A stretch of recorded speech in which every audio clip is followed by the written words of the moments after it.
ever rear-ended a car? You know, you're driving along and the car in front of you stops suddenly. Or maybe you just didn't notice the traffic was slowing and coming to a stop, and you realize too late. You slam on the brakes, you grip the steering wheel, and you hope and you pray that your car stops in time. And then, boom! Not soon enough. You could chalk this event up to being just an accident. Or if you're like me, you can try to figure it out, right? Figure out what happened, what the lesson is that you're supposed to learn, what the event is trying to show you. What is it about this accident that is somehow a lesson, right? Something you need to learn. From a metaphysical standpoint, accidents are never just accidents. They occur to call your attention to something important. And from that perspective, they're like wake-up calls. Wake-up calls from the divine or the universe or God, creator. Large accidents, like serious illnesses or big car crashes, are really strong warning signs, whereas small accidents tend to be less potent messages, but worth taking seriously all the same, because they can be kind of the foreshadowing of something bigger. So last week, I was returning home from the chiropractor and talking to one of my best friends while I was driving. And the conversation concerned an important aspect of my life, and I was trying to make a decision. I thought I'd made a decision. I was trying to figure out how to deal with it, but I had a lot of fear, and I was trying to plan my future and process my emotions and figure out how to handle things. The road was straight. I've driven it many times before. It has some lights and there was some traffic. It was about 5:30 p.m., rush hour. And my mind was definitely not on the cars in front of me, at least not consciously. You know how sometimes you drive and you're aware of everything, but your mind is somewhere else and you're on autopilot. So as I was driving and talking, I noticed this house on my left that was being renovated. A nice fence had been constructed, and it kind of went around one tree. It had one tree in the fence and one outside, and it was angular around this one tree. So it was an odd fence to begin with, and it caught my attention.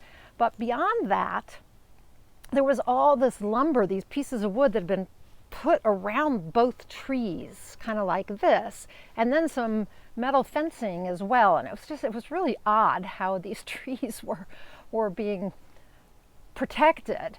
And so I got distracted looking at it, and when I looked forward again, the cars in front of me were stopped for a light.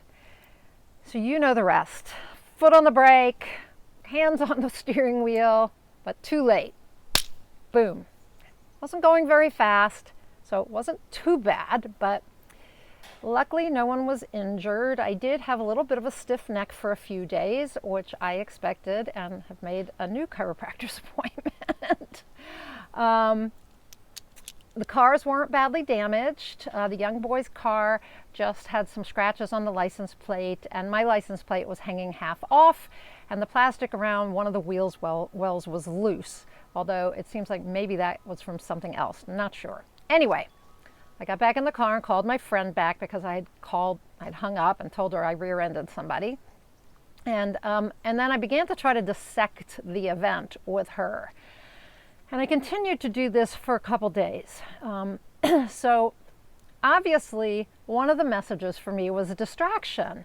I was definitely distracted while I was driving. There's no doubt about that.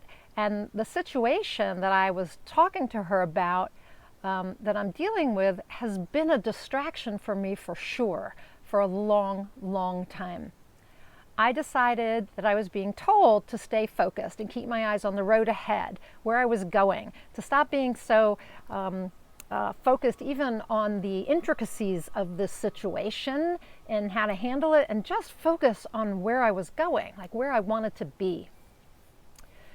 I also was fearful. I had fear around this situation, and so I was focused on what might happen that would be negative or create challenges for me. And these felt like obstacles in my path, like stopping me from moving forward. So it's no wonder that I found an obstacle in my path that hindered my ability to continue moving forward as fast as I might have liked or had been going. This other car. Now, accidents also often show us where we've lost control over an important aspect of life. And I definitely have felt that way about this situation that I was trying to resolve, that I was out of control, or I needed to take control, or and even in some cases that I was too controlling. So the message I was getting could have easily been one of control or related to control. Now, on the other side of taking control is giving up control, or not being afraid of losing control, right? And the accident could have been telling me that too. But in either case, it was a message, I think, to trust the divine and remember that it has my back, that I don't have to have all the answers. I don't have to control everything, that there's a bigger force controlling things for my highest good. Now, it's interesting to consider that the license plate of my car, which is now taped onto the bumper, is the car's identifier, like its identity. My challenging situation could be resolved with a change in identity. And maybe I was also being shown the need to see myself differently in order to change the situation. So identity issues here. So you need to look at all kinds of accidents, even the little ones, like I said, because they can have important messages too. So the other day I tripped going up some steps from the beach. Circumstances were that my husband was ahead of me and the dog, my grand dog, was on a retractable or extendable leash, and I was trying to reel him in because he was going after my husband. I didn't want him to go out into the road. So I was doing all these things at once and carrying some things, and my foot hit the step and I fell onto my hands and my knees. Right? So I could look at that very small incident. I mean, I skinned my knee a little bit and I got a little stiff and whatever, but it wasn't a big deal. But it was an accident. And if I dissect that, I can see that maybe the message is resistance to taking steps forward and upward, lack of focus or distraction again. And then you want to look at the things that come out of accidents, like physical issues. The car accident gave me a stiff neck. Well, I don't know if you're aware of Louise Hay's book, Heal Your Life. It's a great book for looking at physical issues and what they mean. Well, a stiff neck can be inflexibility or seeing what's back there rather than up there. For me, it was over there.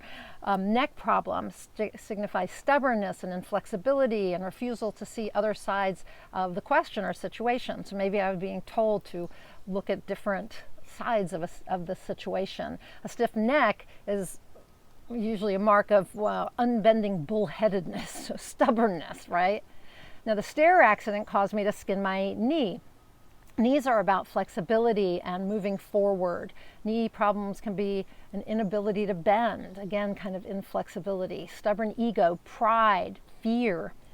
And it was my right knee, which is the masculine side, that's the pushing, side, not the receptive side. So maybe I needed to look at how much I was pushing, I don't know. But you can see how looking at an accident can take you down a rabbit hole, right? So what do you do with all your potential meanings and insights and lessons? Because you may not know which is the right one. So what you do is you trust your intuition. Which one feels on target for your current situation? What message seems to hit home or feel right for you? You're going to go with that, okay? So you're going to do the research. You can go online and find the meaning of almost anything from a metaphysical or spiritual perspective. Think about it, apply it to your life, and then trust your gut, trust your intuition, okay? Pay attention to the little mishaps. little accidents, because doing so can give you important insights. And if you act on those insights, you might avoid the larger and more serious accidents. Notice how when one accident happens, you see more. Now, some of that is kind of the, what we focus on expands. So, if you want a blue Prius, you're going to see blue Prius everywhere because you're thinking about them. And so it's in your consciousness and you attract that. The same with accidents. However, I always feel like when I have a little accident and then I see bigger accidents, which I did the very next day, I saw a horrible accident on the highway. I mean, it was done when I got there, but somebody was killed, and it was a really scary looking accident. And it just reminded me, Nina, be careful. You had an accident. Take it easy. Think this through, and pay attention to the signs that the universe is sending your way.